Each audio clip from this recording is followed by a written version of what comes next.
So we're gathered here in a context in which neuropsychiatric disorders have just enormous impact on public health and on the lives of individuals and families.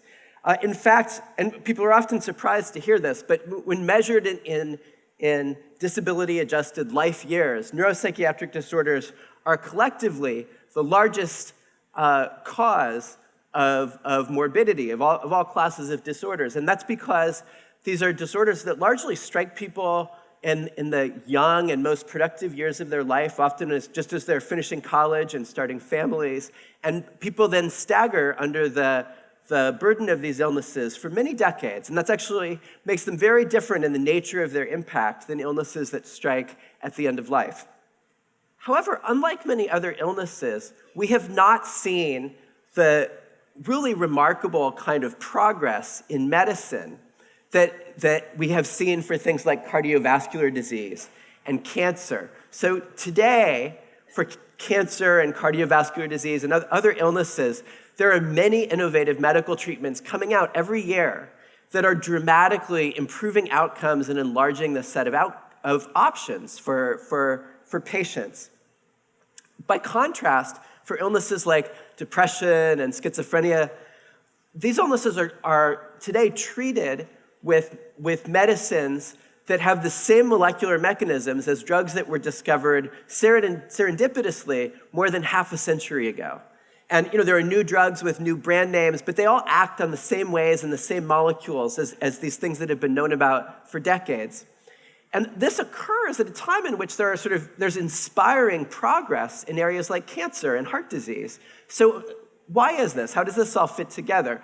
Well, in these illnesses like cancer and heart disease, the molecular factors were identified, often in cancer, for example, beginning in the 1980s. The relevant cellular processes were discovered, and then this knowledge enabled the development of new and innovative medicines. Once you know what to address a drug to, it's a completely different problem than if you're just trying to guess.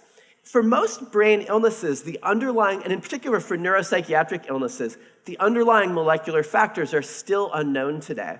And this lack of biological understanding of the disease process has really limited the development of innovative therapeutics. And also, contributes to sort of unfair blaming of patients and families. And this just kind of sort of pervasive misunderstanding that it's sort of, not a disease, or that it's, because of, that it's just a bad decision or due to a family environment.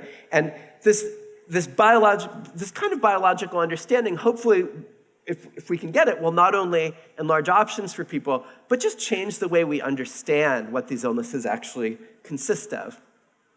So why has biomedical research on brain illness and neuropsychiatric illness in particular been so challenging? Well, when you think about what has been the armamentarium of progress in studying cancer and heart disease and other forms of illness, it has often been being able to study it in a test tube, being able to study it in an animal. But psychiatric illnesses have been hard to study meaningfully in mice and in cells. You can't give schizophrenia to a mouse. You can't grow it in a dish. And so this creates the need for new approaches. And the second reason that these illnesses have been challenging scientifically is that the brain it's a very complex tissue. It involves the coordinated activities of dozens of different cell types. And it's an inviolate tissue. We can't just go biopsy it from humans and then study it on a whim. So these are the challenges, and they are real. But there are developments and innovations today that are beginning to turn the tide. And now I want to tell you about those. So what scientific leverage do we have? A key source of scientific leverage comes from the observation that for all of these illnesses, most of risk appears to be heritable. It aggregates in families. Now, it doesn't segregate in families in the simple big B, little b. Wait, you guys remember when we learned that in school, the genetics of eye color, big B, little b, and you just follow it, and this sibling inherited the gene, this sibling didn't inherit the gene. It turns out that very little in human genetics actually works that way.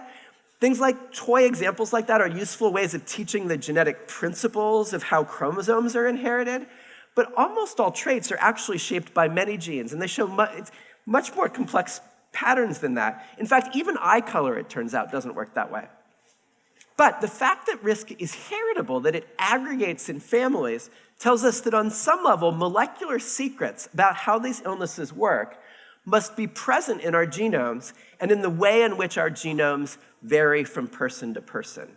And if we can just unlock the DNA and understand what about the DNA is different from person to person, and which of those differences shape our risk of illness, and how they shape our risk of illness, then we can begin to appreciate the molecular secrets about what generates these illnesses. And that is the aspiration of our work and the work of many other people in this room. What makes this challenging? So first of all, humans are not Mendel's peas. Okay, so when we talk about things like cognition and emotion, these are not simple traits like whether you're a green pea or a yellow pea, or which turns out can be determined by one gene, or what shape of pea, whether you have purple flowers or white flowers. These are, we're talking with the brain, we're talking about complex biological processes that involve the products of thousands of genes.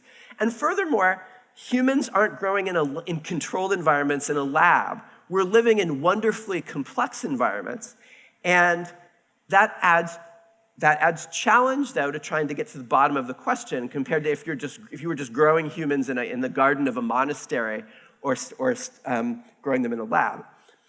The second thing that has made it challenging in the past is that there are actually no known deterministic causes of schizophrenia or bipolar disorder or depression. That is to say, there's not a thing that's like the schizophrenia gene or the bipolar gene. And in fact, everything has taught us that genes are not destiny. But what genes can do is they can help reveal the aspects of human biology that are involved in an illness. And that's our goal. Our goal is to use genetics in the human genome to understand what the biological basis of these illnesses actually is. It's not to develop genetic tests, because we don't see these things as deterministic genetic causes that are just acting on their own in a sterile lab environment in the absence of any other influence. So, what's turning the tide today and making the difference? So first of all, research participation and scientific collaboration on a global scale. And in fact, the results that I'm going to tell you about today arise from studying variation in DNA samples that were contributed by more than 60,000 research participants in more than 30 countries. So this unprecedented scale of participation in research and collaboration among scientists in many different countries to get the answers is absolutely critical for what we're doing today. Second, investments in science, including philanthropic investments and also a couple of important large public investments in things like the Human Genome Project and the Thousand Genomes Project that have created data resources that we use every single day. Finally, technological innovation. New technologies for reading DNA sequence that are literally millions of times faster than what we were able to do 5-6 years ago. And ultra-fast computers for making sense of it all. So these three sets of things are coming together today to make possible the genetics of complex disorders in complex environments and are, I think, about to get us unstuck from what have been challenging problems on which to make progress in the past. Now, I just want to give you one more little bit of background for understanding the genetic results that I'm going to talk about today. And which is that to understand them, I just want to remind you of a thing about human population history that's very important for understanding the way human geneticists do genetics.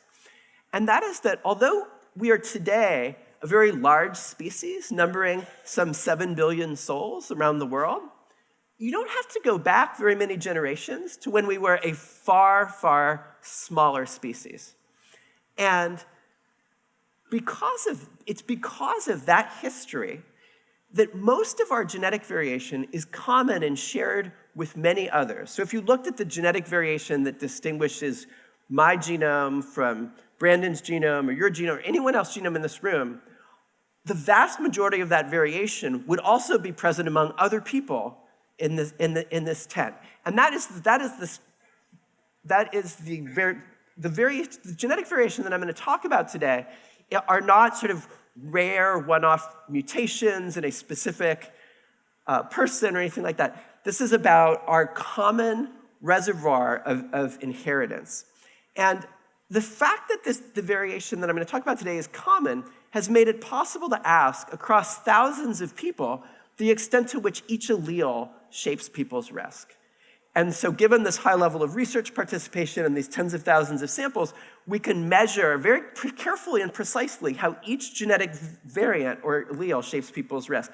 And we do this actually for all common alleles across the human genome. So this is not about sort of lucky guesses, guessing the gene, guessing the genetic variant. These advances in technology and computers and things like that now make it possible to be systematic. So we ask about all of this variation that we derive from these shared ancestors. What's the genetic variation that affects our risk? And in particular, in the work that I'm going to talk about now, our risk of schizophrenia. So what have we found? So this international collaboration has revealed that there are actually many parts of the genome that contain variation that shapes our risk of schizophrenia.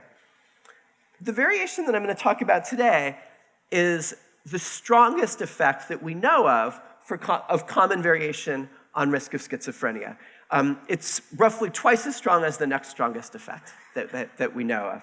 And the puzzling thing about this variation that has been a kind of an 8-year mystery in human genetics is that it's in this part of the human genome that's called the major histocompatibility complex that's known, it actually has its reputation as that it's an immune part of the genome. It has many genes that make the immune system work and that, for example, determine compatibility and transplantation and things like that.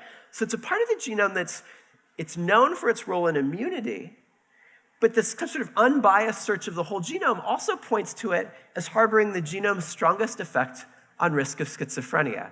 So this tees up an interesting mystery, which is, why does this part of the genome that we think of as an immune region of the human genome associate so strongly to risk of schizophrenia? And this was a problem that was taken on several years ago by a very brave graduate student in the lab named Ashwin Sekar, whose work I'm now going to tell you about in the next few slides. Now, Ashwin worked on this was a 4 to 5 year project. I could actually show you 100 slides about how he sort of puzzled out the mystery of what gene and what alleles account for this signal. There's actually a very nice story about it in The New Yorker by Siddhartha Mukherjee that came out a couple of months ago. I'm not going to walk you through all the kind of geeky inside baseball about that, but I'm actually just going to tell you what he found. So he found this gene called the complement component 4 gene. I'm going to call it C4 for short, that comes in many different common forms. So dramatically different. So where what varies about this gene from person to person is not just the precise spelling of the genetic code at that gene, but how many copies of the gene you have, there's these 2 different forms of it, C4a and C4b, and you might inherit a version of this part of the genome that has C4a or C4b or both. There's long and short forms. So it's a very complicated form of variation to be running around our genomes. But what Ashwin found was that, and this was by studying brain tissue from hundreds of people who had sort of willed their brains to biomedical research. By studying this brain tissue from postmortem brain tissue from hundreds of people, he found that depending on what combination of C4 genes you inherit from your parents, you either may have a high level of C4a expression in your brain, or a low level, or any level in between. Because every one of us essentially has a different combination of these forms of this part of the genome. But moreover, what he found as he looked at brain tissue from hundreds of people was that these different forms of C4, not only do they give rise to different people having different levels of C4a expression in their brains, but that this predicts the relationship of each C4 allele to schizophrenia risk. That is to say, to the extent that we have forms of the C4 gene that cause higher levels of C4a expression, we are at greater risk of schizophrenia. To the extent that we inherit forms that give us lower levels of C4a expression, we're at less risk of schizophrenia, and at all levels in between. And so this was, again, by combining these studies of brain tissue from hundreds of people with these studies of genomic DNA from tens of thousands of people. So the more C4a expression, the greater the schizophrenia risk. We also found in brain tissue from more than 100 schizophrenia patients and controls that had been collected by Marie Webster and others, that indeed brain tissue from people who have had schizophrenia during their lives shows elevated levels of C4a, confirming the prediction from this genetic relationship. So we kind of got to the bottom of this one mystery of, well, what gene and what variation in the gene is shaping risk, and what is that genetic variation doing? But on some level, that just invited an even deeper mystery, which is, why is this gene that's known for a role in the immune system, what is it doing in the brain? What is its job? And we started that question by just asking, well, where is C4 in the brain? Where do you find it? And what we found, and I'm showing you data from an experiment by Heather de Rivera, a scientist in the lab, is that C4 is actually present at synapses, the connections that nerve cells make with other nerve cells in the brain. And of course, this in turn just invited an even deeper question, which is, what is this immune molecule doing at synapses? And actually,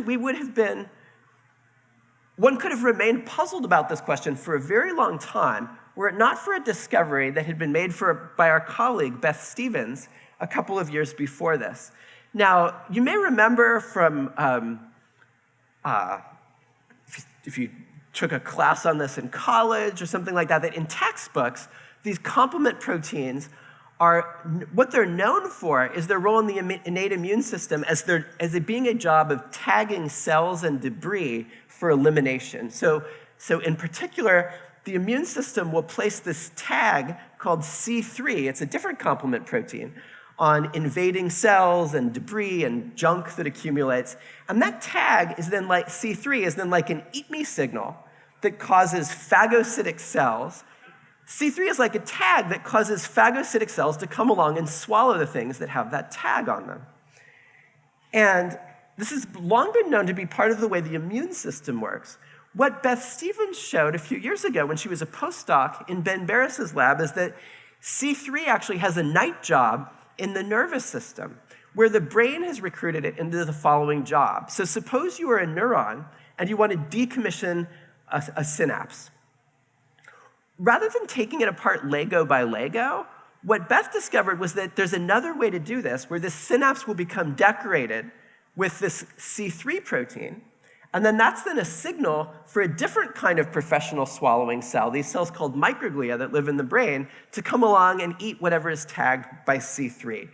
And in fact, microglia, it turns out, are the only cell in the brain that we know of that expresses a receptor for C4.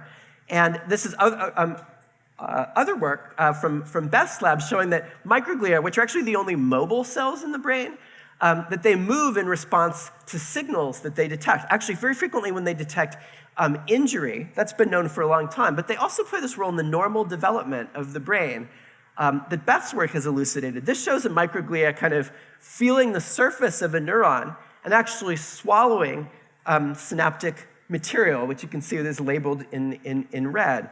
And so the same set of molecules, in the very sort of clever way that evolution does things, the set of molecules that evolved in the nervous system, in the immune system, are used in the nervous system to prune synapses at specific times in development.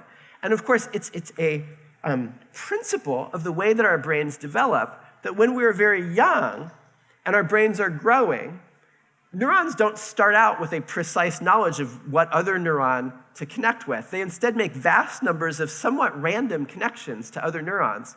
And then as we learn, and through experience, our nervous system begins to realize that some of these synapses are helping us to do things, and other synapses are not being utilized. At key times in development, the underutilized synapses are pruned.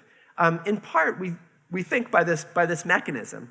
And we end up with, and then that space, the remaining circuitry is kind of consolidated and myelinated and made faster. So we're often go through these transitions where we have this very plastic, childlike brain to having a more mature or adult circuitry that's maybe not quite as plastic, but is capable of doing a smaller number of things extremely well. So for example, you're born, you could learn, when you're born, you could learn any language, you could learn any culture.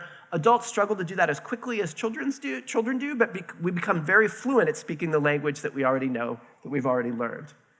So this is an important principle of the way brain development works, and it may in principle be connected to the following observation. So, and this is actually an observation that David Lewis and others have made through very careful post-mortem studies of an autopsy of brain of people who had schizophrenia, which says that in key parts of the brain that their neurons have fewer synapses than the brains of control individuals do.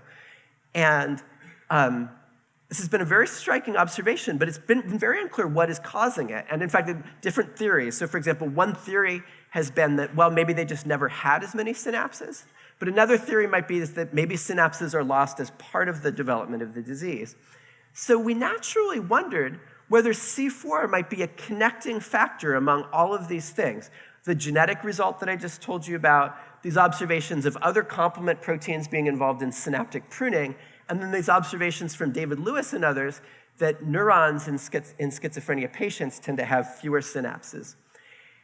And so we set out to understand whether this was the case. And to do this, we were fortunate to be able to work very closely with Beth Stevens and with McCarroll, an immunologist and expert on the complement system, and with Alison Bialis, a postdoc in Mike's lab, who did the experiments that I'm going to tell you about. So first, we found that, remember C3 is the eat me tag that I told you about that phagocytic cells respond to? We found that C4 actually causes C3 to be deposited on synapses. It recruits this eat me signal.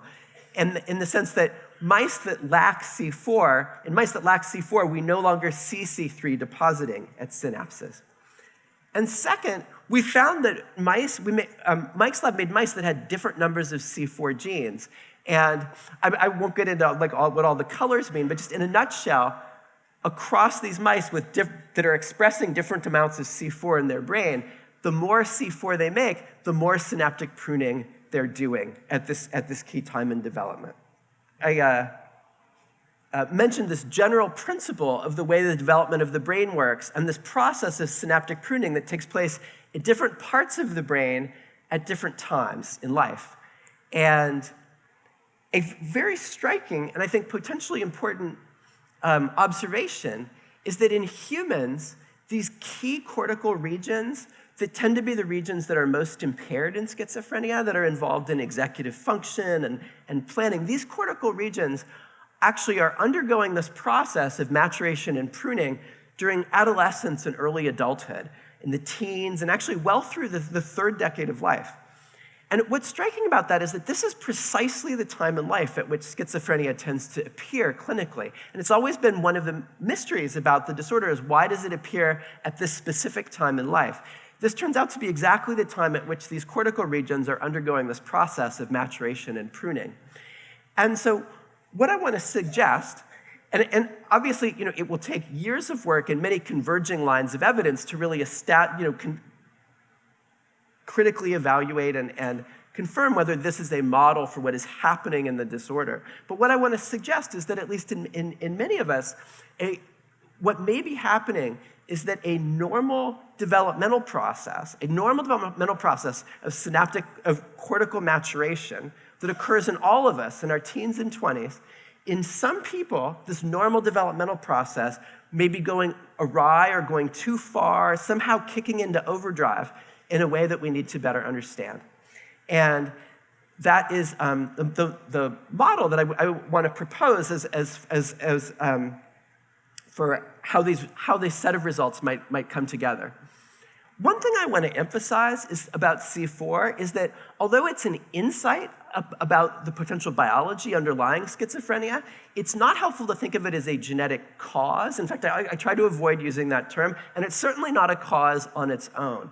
The way we think about it is that there are many protective factors and risk factors, both genetic and environmental, and that the effect of greater expression of C4 is simply to move a threshold, but that other genetic and environmental factors determine whether that threshold is crossed. And I think that's an important point, because I don't want to leave you with the idea that we should all just go out and get tested for C4. C4 is just part of a larger constellation of effects, but we think that it moves a threshold, and that its utility is in understanding what the underlying biological process might be, so that we can begin to think about, well, what are the kinds of therapies that one might try to develop? And in particular, one of the exciting things about this is that it is a novel mechanism and approach. This is not just developing the slight tweaks on the same old drugs pointing at the same old molecules. So it's a new approach, but it can build upon decades of earlier research on complement in the immune system. And in particular, many pharmaceutical companies have been working for a long time on developing anti-complement drugs, but they've been developing them to treat autoimmune disease. And so when I talk with scientists from these companies, one of the things they say that they're excited about this is they're not starting from scratch. They've actually spent decades working to understand the system and ways you can manipulate it. But I do still want to emphasize that getting toward new kinds of medicines will require many years of work to find safe, effective therapies. Along the way, I think have mentioned many of the people who contributed to this work, and I want to really thank both all the scientists who contributed and our sources of support. So in the last few minutes, I want to tell you about another project related to this, but really an effort to take this forward and broaden to many other genes and other diseases, this effort to develop systematic ways to go from human genetics to biological insights about what a disease process might be. And so in particular, I want to talk about a new technology that we've been developing in my lab, to develop a way of using the genome to study brain tissue in powerful, systematic ways. So the work that I told you about already was based on genetic studies of schizophrenia and was an effort to go from one of those genetic results to an underlying biological process. But there are many, as I mentioned, there are many other genetic results in schizophrenia. It turns out some of these are also, we're finding genes that regulate the expression and presentation of complement, but there's potentially many other biological leads that could be had from other genes that associate with schizophrenia. And increasingly, as genetic studies of other neuropsychiatric disorders are scaled to thousands and tens of thousands of people, there will be similar levels of gene discovery for many other neuropsychiatric disorders that we care about. And so that creates the following problem. Getting to the bottom of even this one genetic result in this one disease took years of work. And now imagine wanting to explore large numbers of genetic results for many disorders. And this is actually a fundamental challenge about where we are in biology today, which is that today we have powerful and systematic ways of finding the genes that underlie disease in humans. But we need to have similarly powerful and systematic ways of benefiting from having found the genes. That is to say, of getting from these genetic discoveries to real biological appreciation of what processes are involved in disease and how we could get them back on track. And so I want to talk about a technology that we've been developing to do this. So, and it starts with the following observation. So, one of the things that makes the biology much more challenging than the genetics is that the genetics part of this, genomic DNA, is the same molecule in every person, just with a different sequence. So you can use the same technology to study every disease and every person. As you start studying brain tissue, though, even in one person, brain tissue contains hundreds of specialized cell types that different cells in your brain, even different kinds of neurons, vary dramatically in size and shape and biological mission, and they all have the same genome, but they use the same genome in very different ways. They transcribe different genes from that genome and then use them to do different things. And this is really the level at which we need to work to understand function and dysfunction and genetic effects. Until recently, if you wanted to study the expression of every gene, not just sort of try to make a lucky guess and study the expression of one or two, but study the expression systematically of every gene, you had to do it in a small number of samples, such the approach was to actually take all this wonderful complexity of a part of the brain that someone has generously donated to scientific research and essentially throw it in a blender and measure the level of all the molecules in that smoothie. And we wanted to develop a way of studying brain tissue that's much more like the way you might want to analyze a fruit salad, where you could analyze and think about every individual piece of fruit and try to trace the effects of genes and also dysfunction and disorder and anything, and say, and be able to say, not just the smoothie's a little funny, but to say, it was the blueberries, or whatever it might happen to be. So our goal was to develop ways to study brain tissue that's much more like you would consume a fruit salad. And this was the brainchild of Evan McCarroll, a postdoc and a postdoctoral scientist in the lab who is also a psychiatrist who part of the week treats patients and part of the week would work in my lab trying to develop this new idea. So Evan came up with the following approach, which was, so if you want to study vast numbers of individual cells at once, you need a way of processing vast numbers of individual cells at once. And his approach was to first isolate these individual cells in millions of tiny water droplets. So what do I mean by that? So whenever you mix water and oil, here's a good Napa metaphor. If you're making a salad dressing, when you shake the water and oil together, because water molecules like touching other water molecules more than they like touching oil molecules, they'll spontaneously organize into a vast number of tiny spherical droplets. Now, if you just leave that out on the counter, they'll separate and layer out again, but we can stabilize droplets by adding these molecules called surfactants that form a lattice at the oil-water interface. And that allows us to keep them stable for long enough to process cells inside of them. The wonderful thing about droplets is that they're tiny. They're larger than cells, but they're tiny. You can fit millions of them in a tube the size of your thumb. And so they offer vast capacity to parallelize the analysis of individual cells. Second, though, we need to have a way of addressing each droplet so that we can remember what gene transcript came from what cell and what droplet. So we came up with a way of making tiny beads that deliver DNA barcodes to droplets, and each bead delivers a different DNA barcode to a different droplet. And finally, this is a microfluidics device that was developed by a collaborator, Anindita Basu, an applied physicist who we work closely with. This is a microfluidic device. Here, each channel is the width of a human hair, and we built these devices for mixing beads and cells in droplets. And you can see cells flowing in this way, and the beads are flowing in this way. And then this movie, which is slowed down about 1,000-fold, they pinch off into this series of reaction chambers. So each cell is in its own little reaction with its own little bead. This is that microfluidic device now on a microscope, and this iPhone movie that Melissa, a scientist in the lab, made. She's putting her iPhone up to the eyepiece of the microscope. And you can see in the vast number of droplets that we can make per second, right?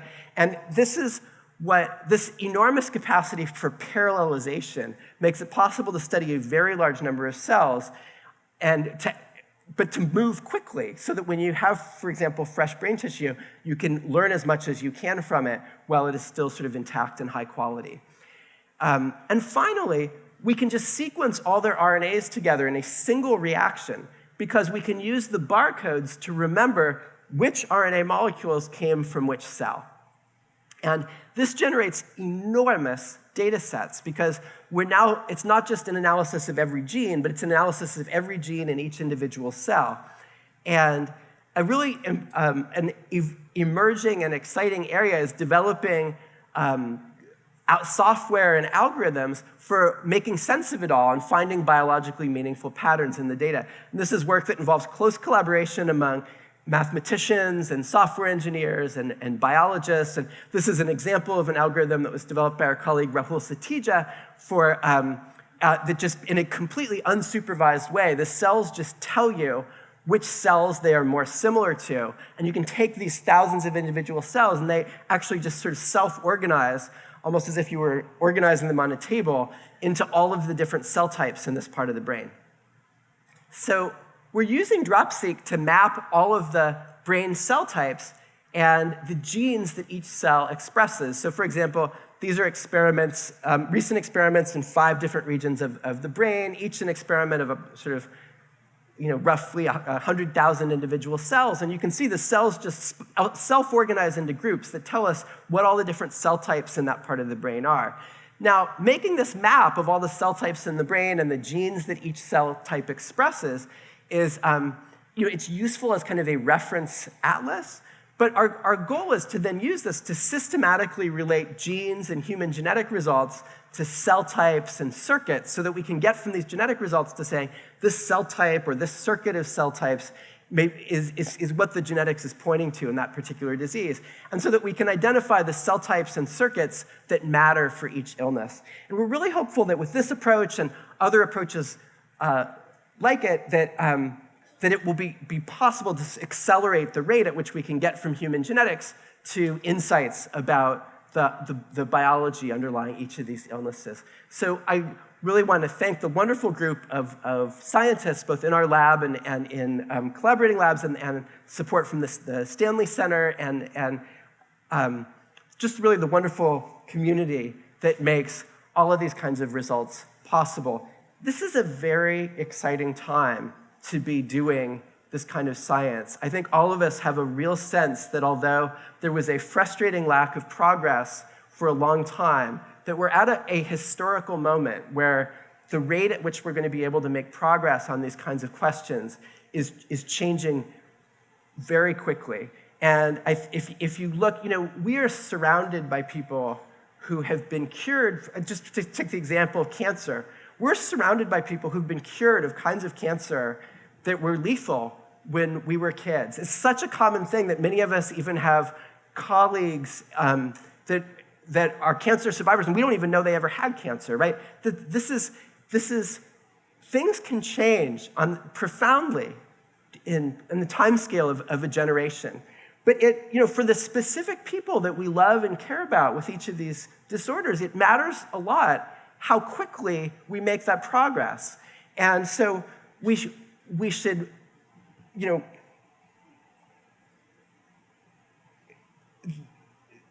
some things take time, and it's important to honor that. But we should feel the fierce urgency of the opportunity to make historic progress on a time scale that is completely different than the time scale on which it's been made in the past. And I'm just really excited about this whole community's efforts to do that. Thank you very much.